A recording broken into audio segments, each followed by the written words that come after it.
प्यारे बच्चों, नमस्कार। आज हम लोग क्लास 8 के सिविक्स का नागरिक शास्त्र का भारतीय संविधान के आधारभूत मूल्य के बारे में जानकारी प्राप्त करेंगे।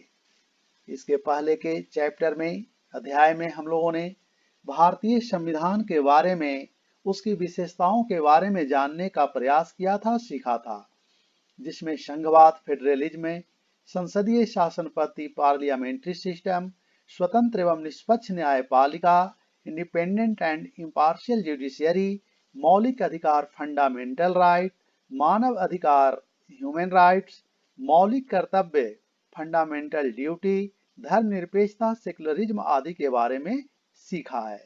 आज चैप्टर 2 भारतीय संविधान के आधारभूत मूल्य में संविधान के अन्य प्रमुख विशेषताओं को जानने और समझने का प्रयास करेंगे, जिसमें संप्रभुता के बारे में, संप्रभुता, सोवरेनिटी, समाजवाद, सोशलिज्म, धर्मनिरपेक्ष या पंथ निरपेक्ष, सेकुलरिज्म, लोकतंत्र डेमोक्रेसी, गणराज्य रिपब्लिक,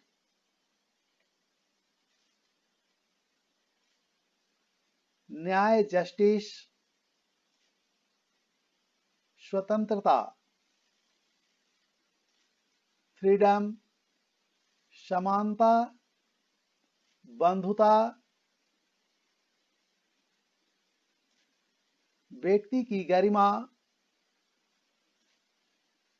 राष्ट्रीय एकता एवं अखंडता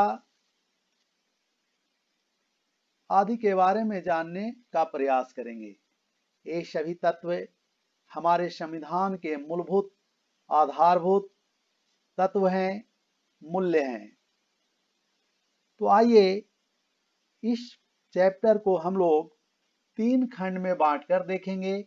पहले 2 खंड में, वीडियो के पहले 2 भाग में मूल पाठ के भाव को समझने का प्रयास करेंगे तथा तीसरे भाग में अभ्यास एवं प्रश्न को देखेंगे। तो भारतीय संविधान के आधारभूत मूल्य। भारतीय संविधान, जैसा कि यहाँ देख रहे हैं, ये हमारा राष्ट्रीय झंडा तिरंगा झंडा है। यह 3 रंग से बना हुआ है, ट्राई कलर है, जिसमें सबसे ऊपर केसरिया रंग, बीच में सफेद रंग तथा नीचे की ओर हरा रंग है। हरा रंग हमारी हरियाली का प्रतीक है, सफेद रंग शांति का प्रतीक है और केसरिया रंग हमारे बलिदान और वीरता का प्रतीक है। बीच में यह जो नीले रंग का चक्र देख रहे हैं, यह चक्र प्रगति का प्रतीक है, जिसमें 24 तीलियां बनी हुई है। साथ में दूसरी ओर हम देख रहे हैं ये अशोक स्तंभ, जिस पर लिखा हुआ है सत्यमेव जयते। यह भारत का राष्ट्रीय प्रतीक चिन्ह है और इसे सारनाथ के अशोक स्तंभ से लिया गया है। भारतीय संविधान में नागरिकों के कल्याण की बात की गई है, अर्थात यह बताया गया है कि भारत एक लोक कल्याणकारी राज्य है।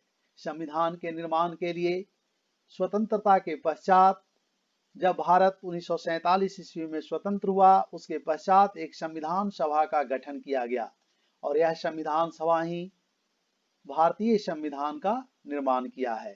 संविधान क्या है, तो संविधान के बारे में पहले पढ़े हैं। संविधान कानून, एक कानून होता है, शासन व्यवस्था चलाने की एक कानूनी दस्तावेज होता है, एक नियम होता है जिसके आधार पर शासन व्यवस्था को चलाया जाता है।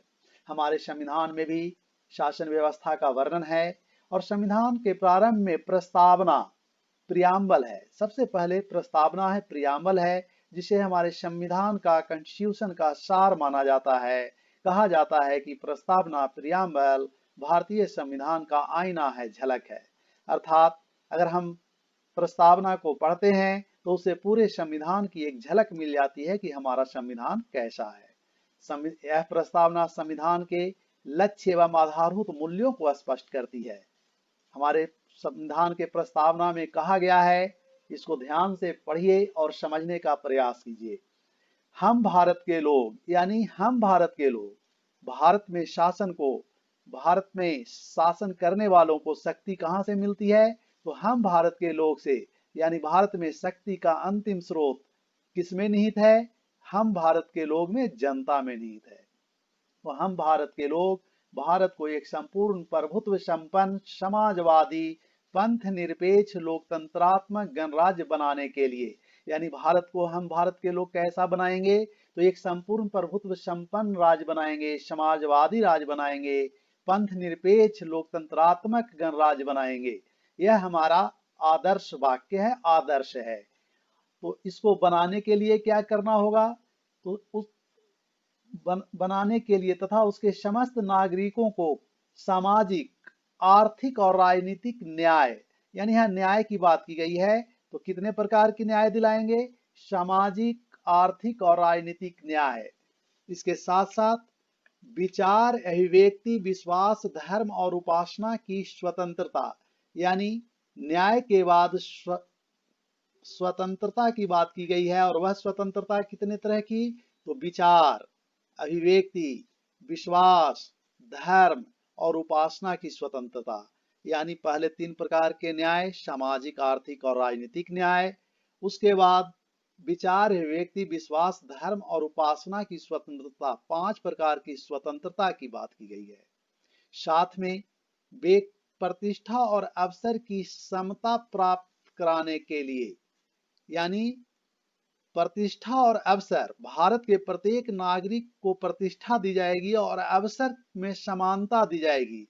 तो उसको प्राप्त कराने के लिए तथा उन सब में व्यक्ति की गरिमा, प्रत्येक व्यक्ति को गरिमा में जीवन व्यतीत करने का अवसर दिया जाएगा। और साथ में राष्ट्र की एकता एवं अखंडता को सुनिश्चित किया जाएगा।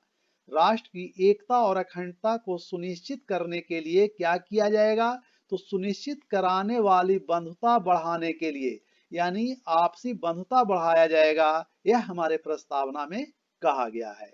और इस बंधुता को बढ़ाने के लिए दृढ़ संकल्प होकर अपनी इस संविधान सभा, जो संविधान बनाने के लिए संविधान सभा बना था, तो इस संविधान सभा में आज तारीख, यानी जिस दिन संविधान बनकर तैयार हुआ, आज तारीख 26 नवंबर 1949 ईस्वी, मिति मार्गशीर्ष शुक्ल सप्तमी, संवत 2006 विक्रमी, अर्थात विक्रम संवत का जब 2006 ईस्वी चल रहा था, उस दिन आज तारीख 26 नवंबर 1949 ईस्वी, मिति मार्गशीर्ष शुक्ल सप्तमी, संवत 2006 विक्रमी को एतद द्वारा, यानी हम लोगों द्वारा इस संविधान सभा को अंगीकृत, अपना अंग बनाते हैं, अधिनियमित कानून बनाते हैं और आत्मार्पित, अपने आत्मा को समर्पित करते हैं।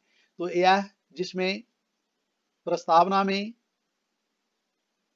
न्याय की बात की गई, स्वतंत्रता की बात की गई, प्रतिष्ठा और अवसर की समता प्राप्त कराने की बात की गई, व्यक्ति की गरिमा और राष्ट्र की एकता और अखंडता सुनिश्चित कराने वाली बंधुता बढ़ाने के लिए कहा गया है।